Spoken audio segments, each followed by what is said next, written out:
another jam.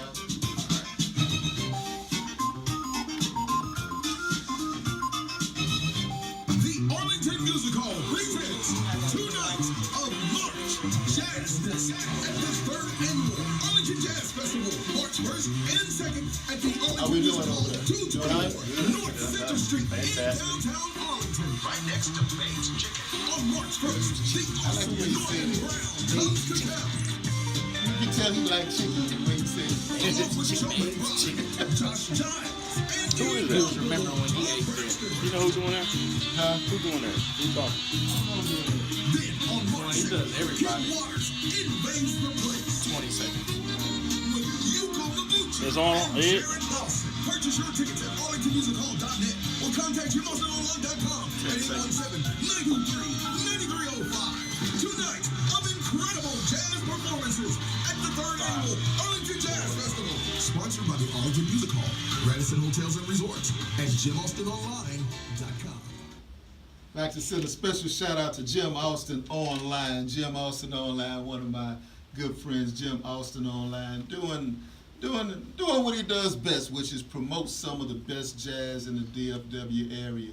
I love that commercial, you know. I only see one thing wrong with that commercial. The guy, when he said "babe chicken," you know, he must really like chicken the way he said that. But you know what? I'm going to send a special shout out to my dude, Mr. Hiawatha Williams. That's who I want to talk about right now. Mr. Hiawatha Williams. We had the honor, Mr. Williams and Tim Williams and Oscar Hawkins and Chris in the huddle with Chris Howell, Mr. Benny Make It Happen Franklin, and I don't want to leave nobody out, but I just want to go ahead and say that we had the honor of presenting the great John McKay with a sword for his 42 years of service with journalism. Mr. McKay, I'm sorry, Dr. John McKay. A lot of people don't know that the man is a doctor, a PhD, a doctor, Dr. John McKay. And I've never, there's very few people that you can honestly say, and I was going to say I've never, I don't want to put anyone in that because that means there's someone you're going to leave out. But Mr. McKay is one of the most noble men and most humble people that I've met. You know, when you meet him and it's about him, but he'll go ahead and deflect about himself to you and make you feel good about your experience. And he's going to be missed. He's only been gone for what, not even 24 hours, but he's going to be missed. But now we're here talking in the last 30 minutes of this show about your campaign, Councilwoman Arnold, about your vision for the city council and your vision for the city of Dallas. What's your vision? Well, my vision, of course, is to bring about, and you'll hear a lot about this, but it's just been always my struggle, to bring about equity and equality to what we're now referring to today as the southern sector. But as it relates to the southern sector and where we are in terms of being a part of the whole. And yes, we all want to have a city that we're proud of, but we want to bring our community up to the 21st century, but if you will, just in services and just an environment. But it's going to take more than just wanting that. I'm committed to fighting to make sure that our tax dollars, for example, are put to good use, and that we identify all these places where the monies are and where we're not getting them. But I will go back to the premise. It's going to take us becoming educated, and it's not too late for us who are in the 30s and 40s to get the education, but I am adamant about part of that vision is making sure that we prepare our future. That means we've got to reach back pre-K to begin training on the qualities of a good citizen. And so that's my premise there in terms of how can we get this started. But we must put aside, I think, some of these minors, as I spoke to a few minutes ago, and take care of the business, being a good neighbor, taking care of your neighborhood. Stop waiting, for example, for the city to come by and pick up your bulk trash after it's been sitting there for 2 months. or stop sitting there throwing stuff out and on the street and expecting the city to pick it up. And then we complain about not having a clean neighborhood. My vision of making sure that all students, when they leave high school, are ready to go day one, if you will, make an assessment of where am I gonna be when I get, knowing this, that it's very important that you have an education, whether you go into the traditional cycle or non-traditional cycle, but having an education so they can understand the process, whether it's city government, whether it's just the private sector. But it speaks volumes into what type of position they're gonna take on issues and what they'll be able to do. So, but you asked me totally just in a nutshell, since we do have such a short window, it's just about bringing that equity and equality and enhancing the conversation. Okay, now I'm responding now to some questions from Facebook Live. There's a question from Mr. Morris that he has a question regarding Bishop Dunn. Is it in your district? Yes. All right, so I didn't, beyond that, follow back up with that, so we got it, it's in your district. Now, in your district as a whole, I believe Twin Falls Park, is that there as well? Twin Falls is shared, that's three. That's District 3, Casey Thomas. Okay. But it just happens to be across the street from 4. Basically, it's just like most of us are separated by the streets. And so that park, we share it with District 3. It is 3 in terms of governance. It's in 3 as governance? Yes. Okay. And Glendale Park is also a split park, that's shared with 3 as well. Really? With 4, yes. But the pool side is 4, the 3 side is the picnic area, if you will, and the horse park, if you will, where the horses get to roam through. Wow, so are there any plans to do anything about Glendale Park? Glendale Park is probably the only park I know in America that's divided by basically a freeway. I'm glad you brought that up. Ledbetter, because the speed limit on Ledbetter legally is what, 45? Would people go 55, 60 on Ledbetter? Well, but what we actually I'm glad you brought that up, because we have been in the conversations with the community on the 3 side. And matter of fact, when I first started, the South Oak Cliff, and I have to always throw in Derek Ortiz and his alumni group, met with me and they said, look, we need lights in the park. And at that time, coming in, I didn't really know. I was a thought that the park was for. So immediately I asked staff to get to work and at least put some lights in there. So that's how those lights got in there in the beginning, on the park side where they needed lighting, because I had it put in. But we've also explored just ideas on how to unite that park. So whether we're talking about the crosswalk, I've asked staff, and this is just kind of in the preliminary stages, to actually explore concepts of rerouting traffic so those 2 parks could be united as one. But that's a state. The Loop 12 is not regulated by the city, that's regulated by the state. Right. And so we've got to have that conversation with the state officials, but I am looking into that so that we'll have a united park. Since the big push now is uniting all sides and not letting this concrete separate us, I wanted to look at that as well, because that park can be reprogrammed as a major park on the level to a certain degree of Clyde Warren. We just won't have a tunnel, but you will have programming, and I think that's what people are really wanting. Well, what I really like about having this show is that I could go ahead and talk to people such as yourself about that, and then also break down the history that I know from it as well. As I've said before, historians are just like on, Fridays, they always bringing up old stuff. So this is old stuff I want to go ahead and bring up. Luke 12 circles the complete city of Dallas. It circles the city of Dallas just like 635 circles the city of Dallas. And it's a major roadway, folks, for those of you that are listening that are not from the Dallas-Fort Worth area, and it goes right through Glendale Park. On one side of the park, as Councilwoman Arnold was talking about, there is the park with the park benches, and then on the other side is the swimming pool. Swimming pool? Yes. Is the swimming pool actually there? The swimming pool is there, and I'm having. Is there any water in it? Well, there's water in it, and that was part of my concern. But is it water in it that you're supposed to swim, or is it just? Yes, you are, and trust me, coming back in, I do have a park board representative, Harrison Blair, and he and I are in touch constantly about those issues, and so that's one of the things we're going to address is the quality of life as it relates to that park and the students and children, and just the community's ability to go in and enjoy that water in the park. As an old school swimming pool, not the new on ground walk through the water type thing. We want to be baptized again. Okay. So, I remember as a kid, way, how far back? Way back. And my father, we used to drive through the area, and he would get mad because people would be walking, as he said, on the freeway. But, you know, it didn't dawn on me until I was much older that this is a part that's separated basically by a freeway.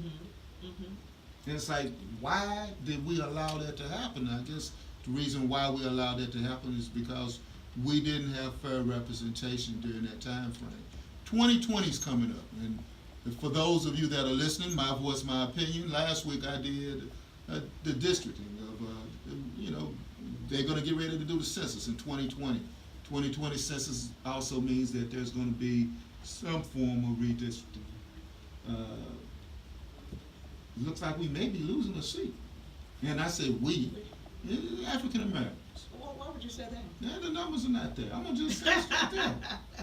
Sometimes too, it depends on who's drawing those lines. You know the word. You know Mr. Jerry, don't you? Yeah. All right, Mr. Jerry Mandarin. So sometimes that happens, and it happens in such a strange way, and it's also, you know, so we might and we may and we may not. But one of the things I know that we are not conscious of and aggressive, and I'm going to make sure that we get staff from District 4 there, is that in the power of the census. Right. And the redistricting, but this is the power of the census in itself.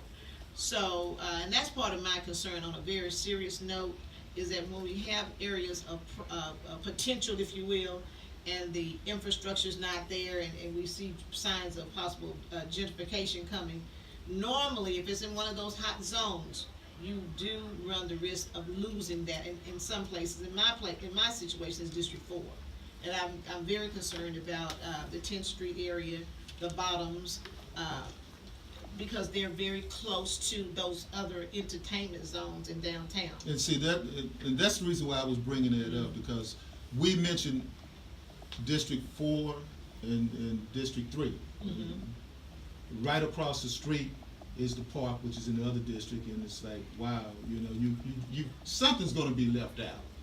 You know what I'm saying is you just can't redistrict something and it's like you have the whole entire neighborhood. You're going to have some point where there's going to be something that's going to happen where one person will lose and another person will gain. I think so, and so I'm concerned about those areas, but we also need to keep in mind when I say the bullet train on I-45. That could very easily be grouped into, if they had to, into 7. You know, so because we're so close, 7 or 8. Our lines are very close, but so you will see some gentrification there.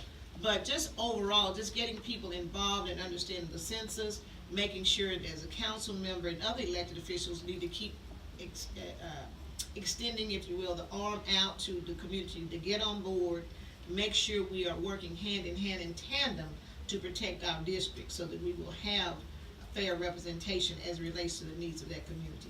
Now, Keys Park, is that in your... Part of Keys Park. Oh, that's... So too? that's closer to, I mostly, the Bishop Dunn, and I probably didn't mention that a few minutes ago, but along the rugged... so you have a portion of it? A portion of it. So that part, yeah. So I'm just kind of splitting. That's why so you ask laughing like myself, that. what whole part do you have? But let me just say that this is why it's important to go in, not just to work just as a district representative. You must work in tandem with the other council members that you share, because that's the only one where you're going to be able to grow. And so, and improve it for the betterment of that community. And so I am committed to that, and talking to Casey Thomas, for example, to Nell Atkins, as well as Kevin Felder. We've all talked about coming together in portions of our district where we're split on some of those key areas and just working together, making sure that our resources are being pulled together. And I think that's the only way we're going to grow as a southern sector, or if you will, and to keep pushing so that we're part of the bigger whole. Do you get along well with your colleagues on the city council? Well, let me just say this. I feel I do. And we're down there to take care of business. And I try hard, and I stress this day to day. We've got to agree to disagree. Our goal is to get down there and take care of business on behalf of our constituents. And so that's my goal. But I make sure that I reach out to all of my colleagues, Some of them laugh at my jokes a little bit harder than others, but they do know my passion, and that's what I really need them to know, is what am I down there for? My calling is to serve. What about Mike Rollins, the mayor? Well, Mr. Rollins is leaving. You know, he's probably excited that he's about to get out of here. But we work well together. I mean, you know, we don't, and nobody agrees on everything. And I think as long as you understand what the true purpose is, and my purpose is about the people of whom I serve. And so it's just like my same position I had when I was in school. You're not there to like me. You're there to learn, take from me for what I can give to you, to empower you, so that down the road we're living in a better society. And so that's all I live for, is to make sure people know my calling, and I enjoy serving day to day. You know, you referred to Mayor Rollins as Mr. Rollins. And when you did that, it kind of reminded me of what my mama used to do. When that was someone that she didn't particularly care for. She always referred to him by Mr. or Mrs. or which geographical area they lived in, such as the southern sector, is what people do. Now, you good. No, I just want to say this. Go ahead. You're good, but he, whether it's mayor, some days I call him mayor, some days I call him Mr. Rollins. He always say, call me Mike. And he said, Mrs. Arnold, you know, because I never tell him to call me Carolyn. But the respect is there, and That's the all that really that's matters, what is respect. But yeah, and so we are good, and we're looking, of course, to see who comes next. But Mr. Rollins, Mayor Rollins, knows that my heart is for the people, and that's my passion. And so anytime we may have had we weren't on the same page at the same point, it had to do with the fact of my passion to get it done, and get it done yesterday. I noticed that a lot of mayors, including, and this is me talking, of course, they have issues dealing with black female representation. And I would say Mr. Rollins would be one of those ones. I did what my mama did. So I noticed he did that last week. You don't have to say anything. Okay. This is just me. You won't get in. You're never gonna get in no kind of trouble. I'll say stuff that a lot of people would love to say. So I noticed that when Kevin Felder, City Councilman Kevin Felder, went through the issues earlier this week, Mr. Rollins referred to City Councilman Felder as Mr. Felder. So I just notice stuff. I just pick up on things. That's all. I went to a Dallas public school. All right. So I pick up on those kind of things. Not one of those charter schools where you can send people back when you want to do things or that proliferate the southern sector. Right. But now we've got all those buzzwords in, and we didn't throw shade where we wanted to throw shade, and bullets where we wanted to throw bullets at. Speaking of bullets where we want to throw bullets at, that should not be thrown, violence and crime rate in the quote-unquote southern sector. What can we do about that? Well, let me just tell you what. First of all, this just coming to the understanding of the realization that is for real. You know, it's almost every day that I get a beep on my telephone that, you know, a murder has taken place or some unfortunate incident has taken place. And so it's going to take us working together, I think anyway, as we move forward with our public safety first responders, to get in here to begin to talk real about how we can develop public safety plans for our own communities, because we realize that, yes, we are short police officers, but it shouldn't mean that we are less of a safe community, not a safe community. So it's about staying woke, staying focused, getting involved to the point where you are calling in, watching your neighbors, pay attention to what's going on to what's going on in the neighborhood, and not turning a deaf ear and passing it on to the local neighborhood president and hoping that they will be able to report it or save the day. Okay. In the closing last 2 minutes that we have, we'd love to have you back on the show. Why should we vote for you? 2 minutes. 2 minutes. Well, my District 4, I want to underscore that District 4 should continue to support me as a candidate, cast their vote for me on May 4th. Early voting begins April 22nd. Understanding that I am a committed servant, and that I am there just to be an advocate and a fighter for their interest needs on a day-to-day basis, whether it's clean air, clean water, infrastructure, which we definitely need. I am knowledgeable of all the in and outs in terms of right now, just what's coming down the pipe and what they need. And so, and also we need to underscore in our community, what we're seeing is often a disconnect. And so since 2015, we're going back and forth with leadership, and that's hurting our community. So we need the continuity, the knowledge of which I bring to the table, and I was ready to go, and I said that day one in December, I'm ready to go. I've been serving, still be ready to go June. But you need the knowledge and the experience and the inside know-how of City Hall, 1500 Marilla, and no one can bring that to the table but me. All right, you heard it here first here on the Commission Radio Show, and we will be back next week with more information for you and the Southern Center. All right, we'll be right back. Okay, see you guys. This is Ed Gray of the Commish Radio Show. You can catch us now on Wednesdays, 5 to 6 in the radio, followed by Howard Scott of the Howard Scott Show. Why can't we be friends? On the Fishbowl Radio Network.